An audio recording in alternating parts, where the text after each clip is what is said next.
Ladies and gentlemen, I am back again.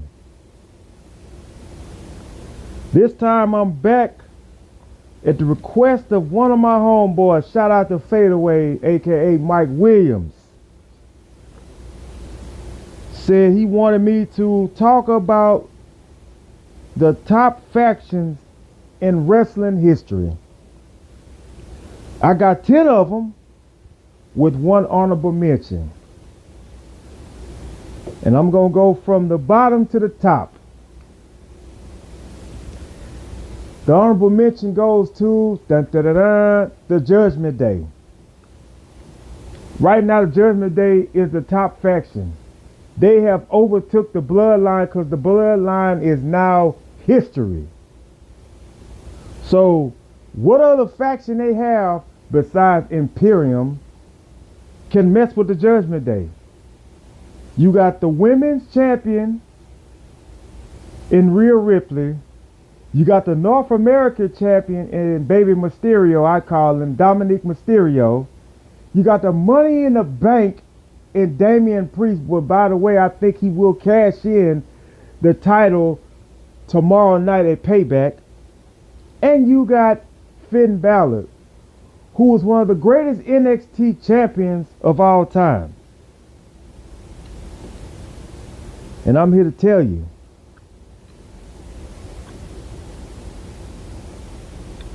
so this is what it is right now. They are the honorable mention because I think the Judgment Day can do more, and especially if they add JD to their group, they can do more. Number 10 is the Dangerous Alliance. Paul Heyman in WCW had a group called the Dangerous Alliance. And it was the who's who in wrestling. Ravishing Rick Rude, who was one of the greatest United States champions in WCW history. You had Double A Arn Anderson, was in his second faction group, because we know Arn Anderson, shout out to Arn Anderson, AEW, from being with Ric Flair and the Four Horsemen. And we'll talk about the Horsemen. Larry Sabisco, a former champion. And in fact, he was the AWA, world champion. Larry Sabisco was. You had Medusa, who threw the WWF women's title in the garbage in WCW. She was a part of the Dangerous Alliance. And I don't want to leave out, I think not Sweet Stan Lane, but I think Beautiful Bobby was also a part of this group, if I'm not mistaken. If I am, I'm sorry. But I do believe I remember Bobby Eaton being a part of the Dangerous Alliance. I could be wrong. And that leaves one man.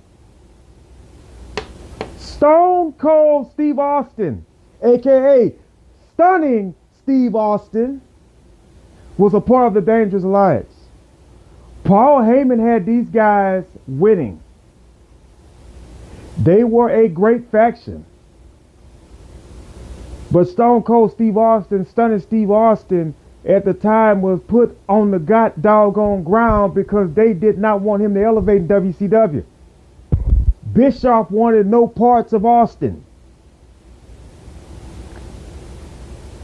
Until Austin ended up having to get fired by Bischoff because of an injury, he went to ECW.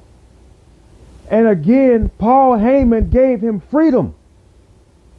So the freedom he was there, he ended up going to WWF, and look what happened with Stone Cold Steve Austin.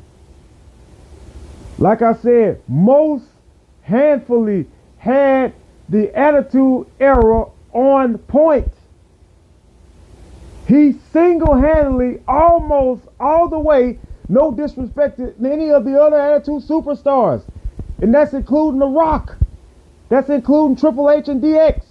Including The Taker and Kane and those boys. But Steve Austin single-handedly merchandise with Stone Cold Steve Austin. The Austin 316 shirt is iconic. You cannot tell me that nobody didn't want the Austin 316 shirt, because I wanted it, but I just couldn't get it.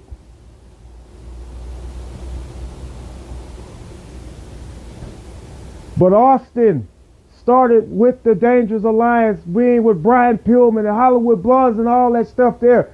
But when he got with the Dangerous Alliance, WCW did not want to market him. But now I think Eric Bischoff regrets that he did not market Stone Cold Steve Austin. Because Stone Cold Steve Austin went from here to the bottom all the way to the top in the WWF, WWE. And it all came from the Dangerous Alliance. Number 9. These are my favorite factions. So if you have any other factions that I missed, or you don't like my factions, then just leave a question, leave an answer to the question. Who is your best factions in WWE, WCW, and all wrestling? And I'm only talking about WCW and WWE. I'm not talking about AEW or Ring of Honor or nobody else. I'm not slacking none of those factions. Number 9, The Brood. Ladies and gentlemen, The Brood has one of the most catchiest beats in the business. Dun dun dun dun dun dun dun dun dun dun dun dun. Womp, brum brum brum, womp, brum brum brum brum, womp. It's a catchy beat. But The Brood was Gangrel, Edge, and Christian. I don't think nobody remembers this, but I think that the Hardys were part of The Brood, or I don't know. I don't think they were. I don't know. I can't remember that. I'm gonna have to go back and check that out. But I remember the 3 original: Edge, Christian, Gangrel. Everybody knows that Edge is the biggest star in the Brood, was the big star in the Brood, excuse me. Because Edge became one of the greatest wrestlers in WWE history. He was an 11-time world champion. He won everything that he could accomplish in WWE. Christian was a former world heavyweight champion. Christian also was a guy that was a former ECW champion. You know, Christian had won the tag team titles with Edge, Chris Jericho. Christian was also a title. He was the Intercontinental Champion, Hardcore Champion.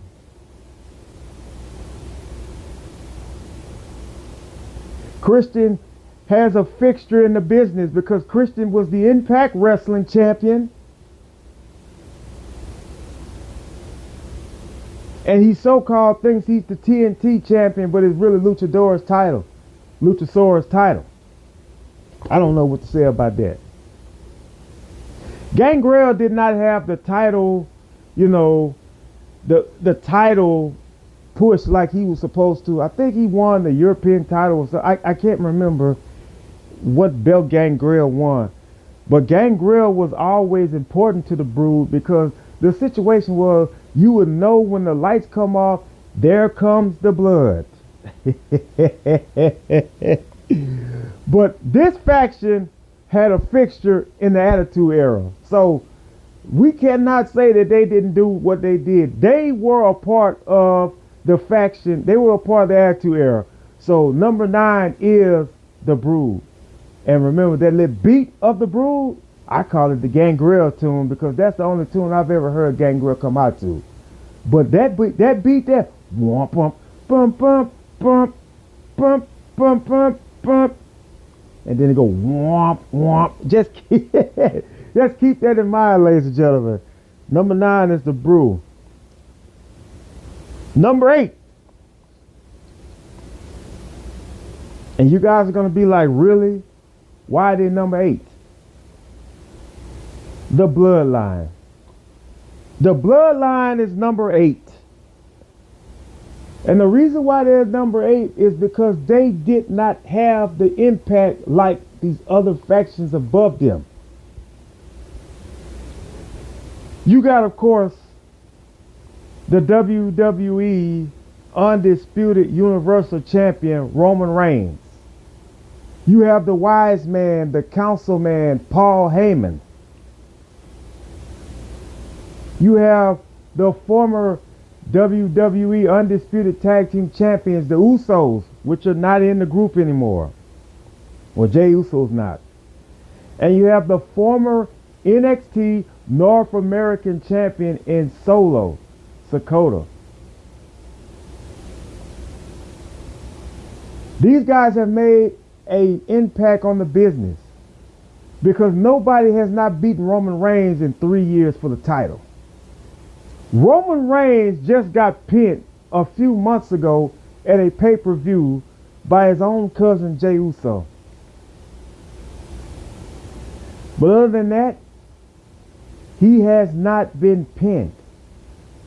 But if you want to go with the few losses that Roman Reigns has had in tag matches, let's go back to last year, New Year's night, when John Cena and Kevin Owens beat him and Sami Zayn.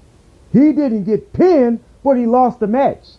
He lost to Kevin Owens and Sami Zayn for the WWE Undisputed Tag Team titles. Even though Solo got pinned, he still lost. But I guess if he does not get pinned, doesn't count for a loss. Get out of here. The Usos are one of the greatest tag teams ever. I would like to see them, whenever they get through with all this family drama that they got going on now between him and his brother Jay and Jimmy, I would like to see them go to NXT and become the NXT Tag Team Champions. That's one thing that the New Day has over their head. They will not be the greatest WWE tag team if not they win the NXT Tag Team titles. That's the only thing that Jimmy and Jay has not done. But they were in the faction of the bloodline. It's a family bloodline. And the thing about it is, Solo, he had won the North American title in NXT, but he ended up getting called to the main roster. But watch out for Solo, because I'm telling you, he could be one of those guys that also wins the Royal Rumble if he gets in it. Because as you can see, week by week, yeah, he take whoopings for Roman, but week by week, he's starting to get more and more stronger in the ring.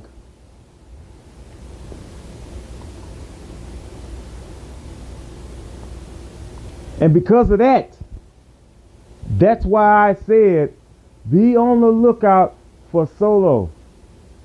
Because he could be possibly one of the guys that take Roman Reigns out. And if he does not, then that means that they don't have the confidence in him to beat Roman Reigns.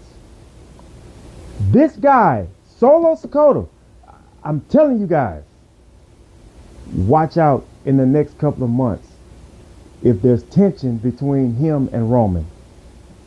But the bloodline is number 8. Number 7, and people are going to be like, why is this?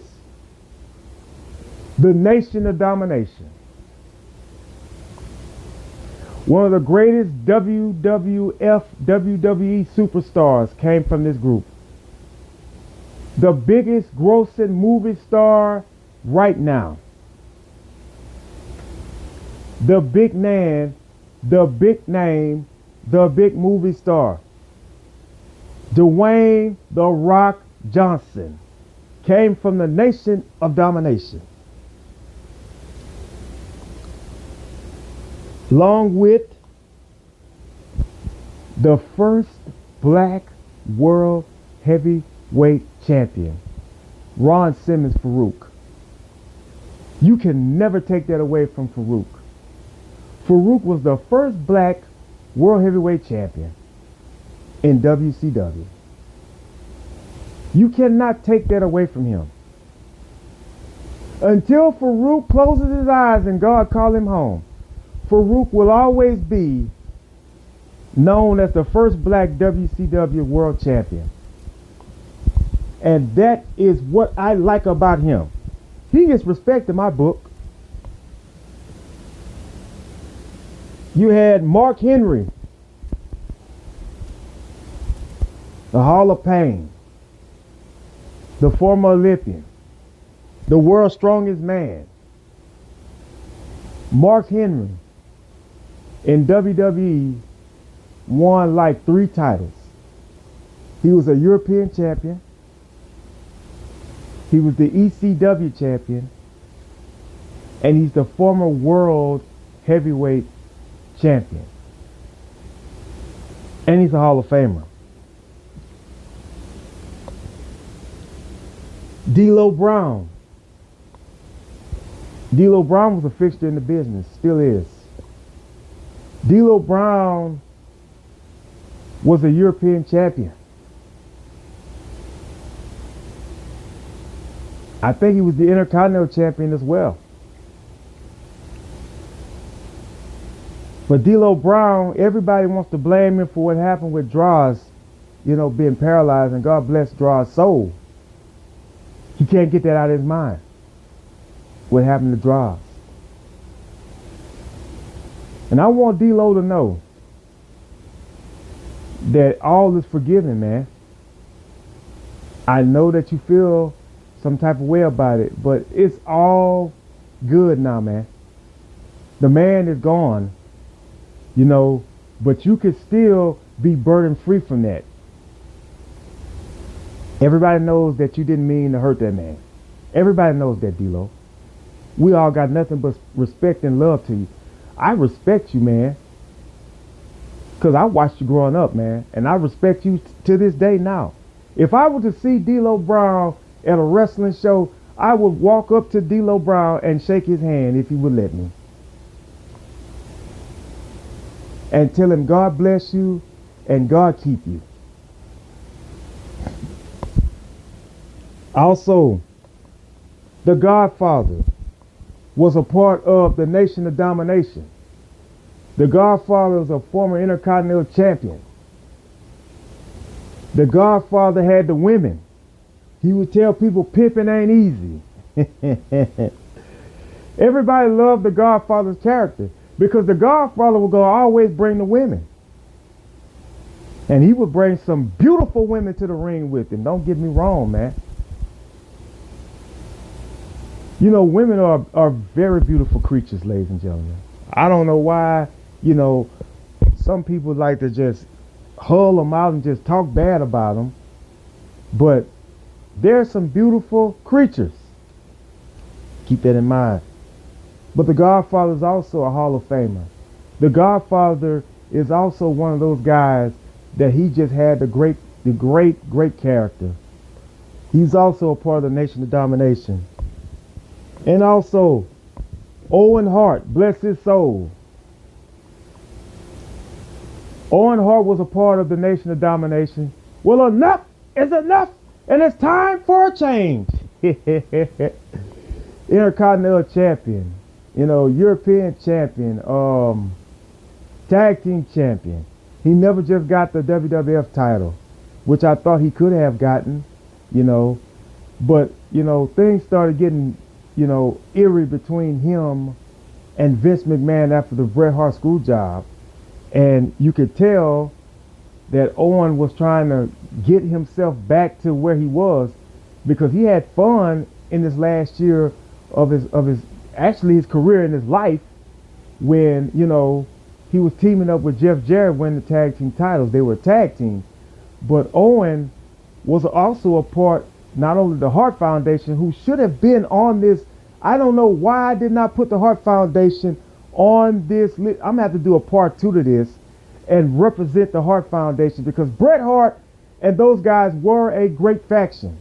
And I'm sorry that I didn't put them on there. I am so sorry. So you guys, send me a answer to this question. Should I put the Hart Foundation on the next faction? And I will. If you say yes, then I will have them at a high stake. Because when I do this again, the next part of these factions, I'm going to go by the question of the people, the answers and the replies of the people of who I missed out in this faction list. But Owen Hart, bless his soul, died tragedy in 1999. From a stunt went wrong in the ring, outside of the ring, in the top of the air. I kind of hated that happened to Owen, because I know right now Owen would be happy with what AEW has done with his memorial. His wife Martha, is still not happy with WWE, with Vince McMahon or whatever that's going on. That's another story for another day. But as part of the Nation of Domination, Owen Hart was a fixture in that group. Number 6 is the Four Horsemen. And you wonder why I put the Four Horsemen at 6. I'll tell you why. Because the two and the 3 that I have above them, they made a lot of noise. But the Four Horsemen, of course, was led by the 16-time World Heavyweight Champion, the Nature Boy, Ric Flair, baby. Along with the Enforcer, Double A, Arn Anderson. Shout out to Arn Anderson, AEW. Tully Blanchard, Ole Anderson, the original Four Horsemen. J.J. Dillon was their manager. Ole and Arn were the Minnesota Wrecking Crew. Tully Blanchard and Magnum P.I., T.I., Terry Allen. Excuse me, not P.I. Tom Selleck, but Terry Allen, T.A. Shout out to Tom Selleck. Shout out to Magnum T.A. I know that he can't wrestle anymore because I think he's paralyzed or something from a motorcycle accident. But shout out to him. But him and Tully Blanchard had some great matches when it came down to the United States title, because that was Tully Blanchard's belt. Double A Arn Anderson was the television champion. He was one of those that made the TV title very, very relevant. And of course, Ric Flair was always the World Heavyweight Champion. Now, they had a lot of matches and a lot of rivalries that branch off too. They would fight Sting. They would fight Luger. They would fight the Road Warriors. They would fight Dusty Rhodes. Bless all their souls, the Road Warriors and Dusty. They would be in matches with them. And they would always get the jump on Dusty Rhodes.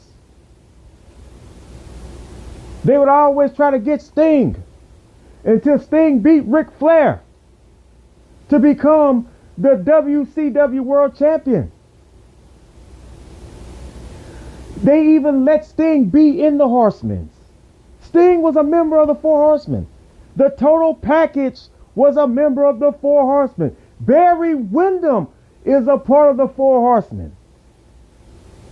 Benoit was a part of the Four Horsemen. Malenko, Brian Pillman, they were all a part of the Four Horsemen.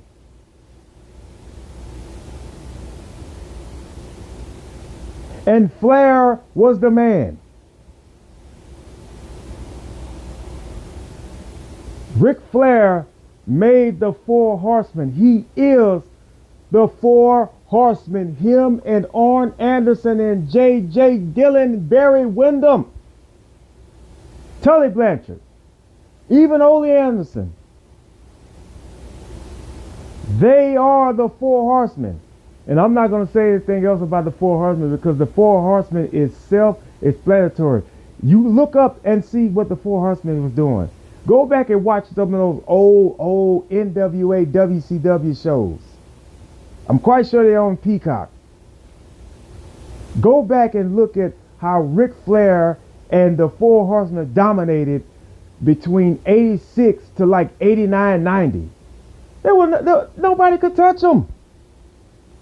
Nobody could touch the Four Horsemen. Even the Four Horsemen branched off and went to the WWF. Tully Blanchard and Arn Anderson were a tag team in WWF called the Brainbusters.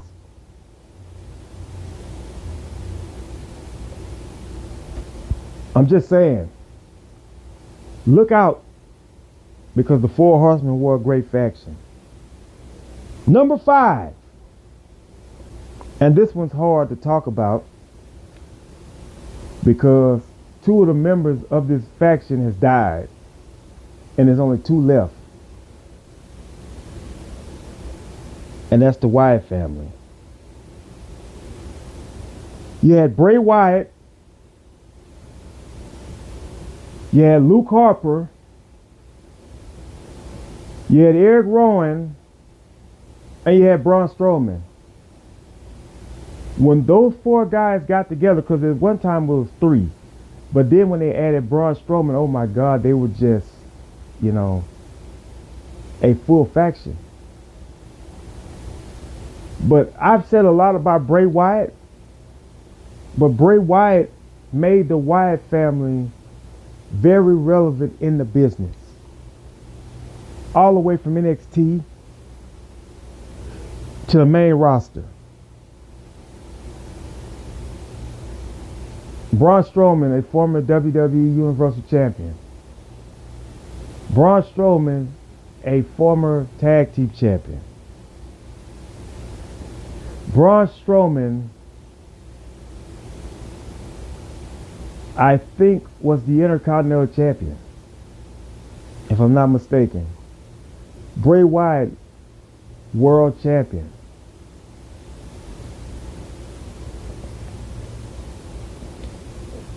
I think he was a Tag Team Champion with Randy Orton. I think Randy Orton was a Tag Team Champion with Luke Harper, one of them. But Luke Harper and Eric Rowan are former Tag Team Champions because they were the Bludgeon Brothers. It's still sad to hear about Luke Harper, that he passed. And of course it's still fresh. It's been a week now about the death of Bray Wyatt.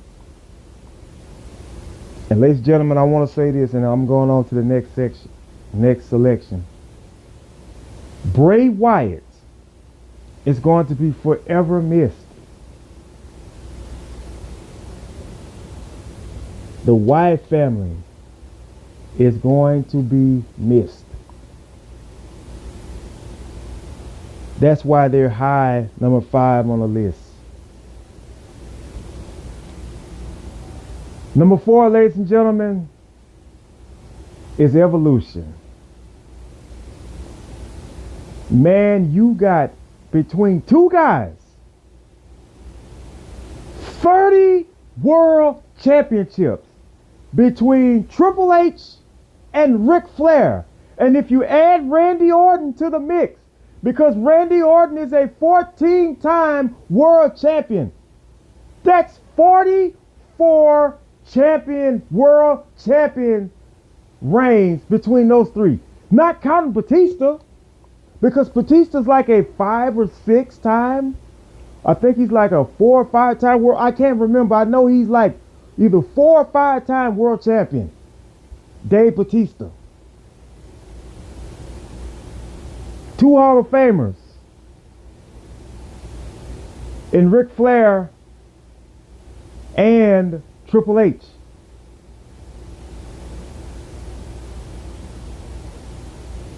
This is, to me, one of the greatest factions there ever was. Because every one of them at one time had titles. just like the bloodline.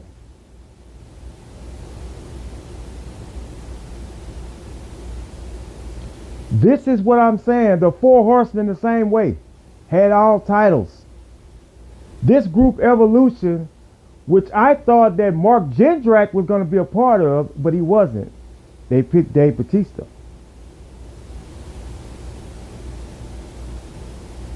You're looking at one of the greatest factions of all time in WWE history in Evolution. Because you had the present in Triple H. You had the past in the Nature Boy Ric Flair.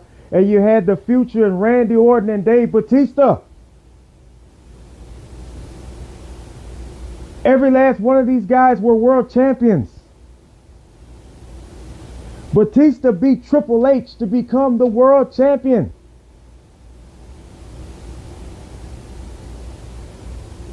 Triple H beat Mick Foley to become his first WWE title. The Nature Boy Ric Flair beat Harley Race. Guys like that, Ricky Steamboat, I'm just naming a few, to become a world champion. He had 16 reigns, but I just only named 2. It was more. I know it was more. Randy Orton beat Chris Benoit to become the World Heavyweight Champion in 2004. So all these guys in this Evolution faction were world champions. And I'm telling you, why I say this is because this faction was great, but it's not better than the first 2 that I have on the list. Evolution was number 4.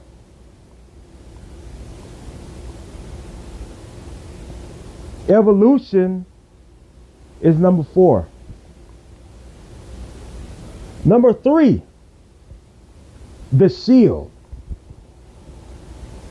Now, ladies and gentlemen, The Shield was Roman Reigns, Seth Rollins, and Dean Ambrose, now known as Jon Moxley in AEW. Shout out to Jon Moxley in AEW. I think he's going to become the next AEW International Champion. I think that's Jon Moxley's title to win this coming weekend over Orange Cassidy. But here or there, every last one of these guys became champions. Seth Rollins cashed in on Roman Reigns and Brock Lesnar to become the champion. Roman Reigns won the title, I think, by beating Sheamus. Dean Ambrose cashed in on Seth Rollins to become the WWE champion. These guys right here, faction is phenomenal. They wrecked when they first came to WWE. They were untouchable. Could not nobody stop the Shield. Seth and Roman became the tag team champions, and Dean Ambrose was the United States champion. That's how powerful the Shield was. Nobody could stop this 3-man group.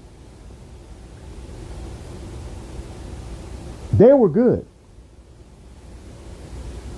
And as you see now, 2 of the members of the Shield are world champions. The undisputed Universal Champion Roman Reigns, who's been champion for 3 years, and the World Heavyweight Champion Seth freaking Rollins, because they were not going to put Roman Reigns on Raw, even though he's been dominating on SmackDown. So of course they were going to make the World Heavyweight title on Raw, and they gave it to Seth freaking Rollins because they know that he could market that title. I'm quite sure Finn Balor or Cody Rhodes could have won that title, but they wanted it to be Seth Rollins. They could have put that belt on AJ Styles, but AJ Styles got drafted to SmackDown. So it had to be a Raw superstar to win that, and it was Seth freaking Rollins. And his title reign might come to an end this Saturday at Payback if Damian Priest cashes in. Because I don't believe that Shinsuke Nakamura is going to beat Seth freaking Rollins. I know he's going to put on a good match because Shinsuke Nakamura can go.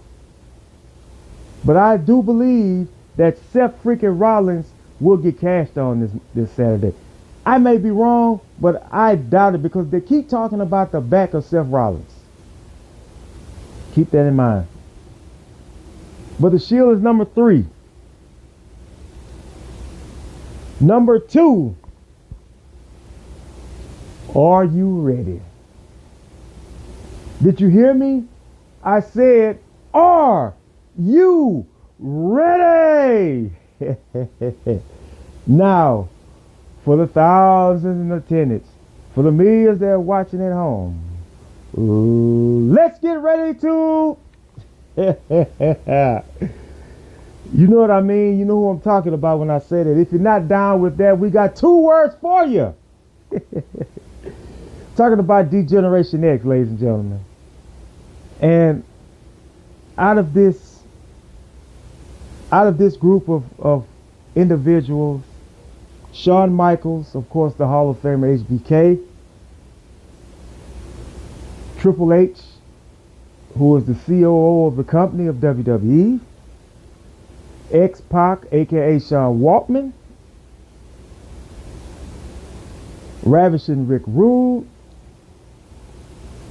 who was the manager of DX, the 9th wonder of the world, Chyna,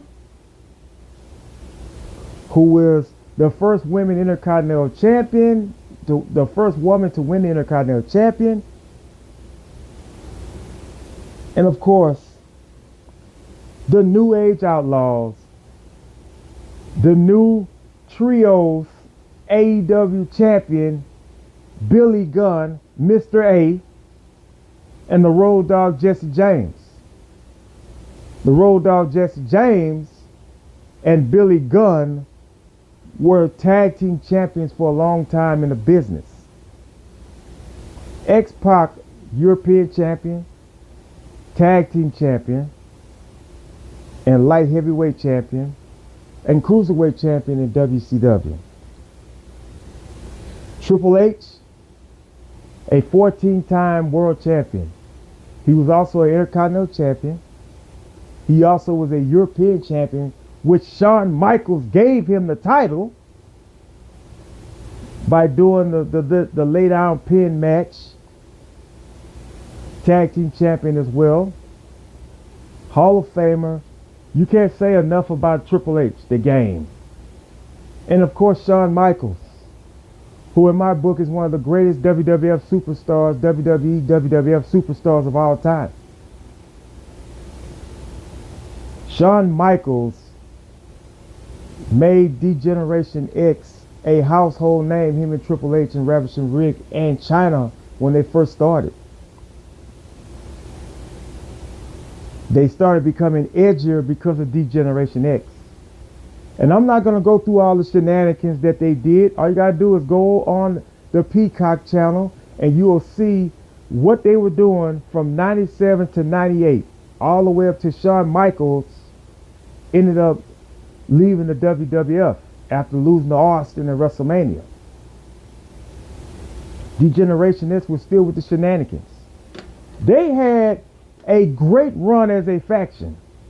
They would break up and get back together.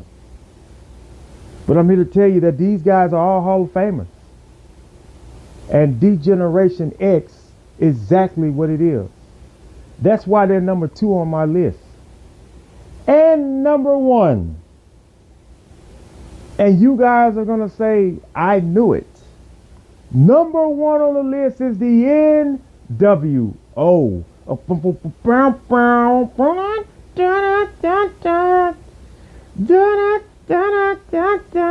That was Scott Hall used to come out there. The tune go.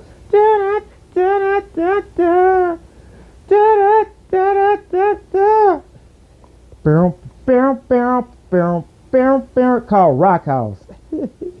And they were rocking on that beat because I used to like the NWO. You had Hulk Hogan, who changed the name to Hollywood Hulk Hogan. You had, bless his soul, Scott Hall. You had the big boy, Big Daddy Cool, Kevin Nash. You had X-Pac, Sean Waltman. You had a bunch of people that were with the NWO. You had Dennis Rodman, you had Scott Norton, you had Scott Steiner, you had Buff Bagwell, you had, God bless his soul, Mr. Perfect, Kurt Hennig. The Macho Man, bless his soul, Randy Savage. The Big Show. You had a lot of members of the NWO. But it all started with 3. And no disrespect, Eric Bischoff as well. But when it started out, it was only 3 of them. The $1 Million Man, Ted DiBiase, also was a part of the NWO. But when it started out, it was only 3 of them. It was Scott Hall, Kevin Nash, and Hulk Hogan. Hulk Hogan changed wrestling when he decided to join the NWO. Because they did not expect Hulk Hogan to become a bad guy. The kids were still with the cups of the hands with the cup over your ear. The flexing of the 20-inch pythons, the biceps, the Hogan pose. Nobody was not expecting for that to change. Until he hit Bash at the Beach 96 and dropped the leg drop on the Macho Man Randy Savage. Dig it. Randy Savage took a leg drop from Hulk Hogan. Even though him and Sting were the only 2 out there fighting the outsiders, Hall and Nash. The third man came, and Bobby the Brain Heenan almost spoiled it. Because he said, is Hogan, could he be the third man? And the announcer, Schiavone, was like, what do you mean, Dusty? And Dusty Rhodes, what do you mean he's the third man? What's the third man? Hulk Hogan changed wrestling when he did the leg drop to the Savage. And Sting was getting beat up by the outsiders. When Hogan turned on the fans, they threw nothing but trash in the ring that night during that interview with Gene Okerlund. Bless Gene Okerlund's soul.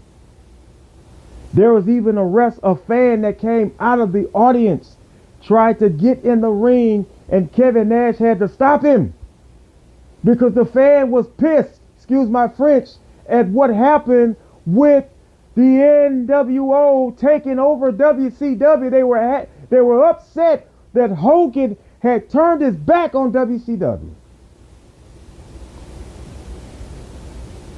And with all of this, the NWO became the greatest faction of all time because they branched off and almost everybody in the NWO were champions.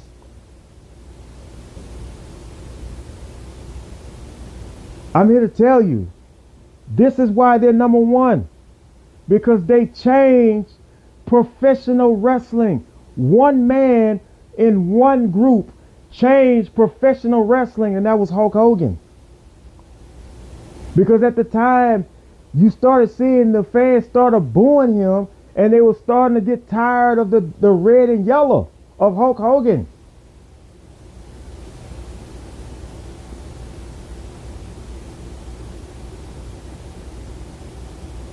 So this is why I say this. This is why they're number 1, because of what Hogan did to change professional wrestling. And people to this day still wear NWO shirts because I got 2 of them. I got the red one and I got the black and white one. And I like the NWO red and black a little bit better than I like the black and white, even though I like the black and white. But I like the red and black one better because that was the cool NWO persona. But everybody that watched wrestling back then, they thought that it was a real storyline, which it was. But then they knew then that when the NWO became the NWO Red and Black, they knew right then and there that this was all a part of the show. Even though everybody knew that it was always a part of the show. And they had so many members. There was a lot of people that was in the NWO. You would just see them out there. They wouldn't even wrestle, work, or lick. Shout out to Vince and Mike Jones, a.k.a. Virgil from WWF. He was a member of the NWO Black and White. Like I said, Ted DiBiase was also there. But I just want everybody to know this is why they're the number one faction to me, because of the NWO. What Hogan did, that was why they're number one in my faction. Ladies and gentlemen, when I do factions number 2, I will talk about the Heart Foundation, because I know there's going to be a lot of people that want to know about that. I forgot about the Nexus, because they did make an impact in the business. Those are 2 right there that I will talk about.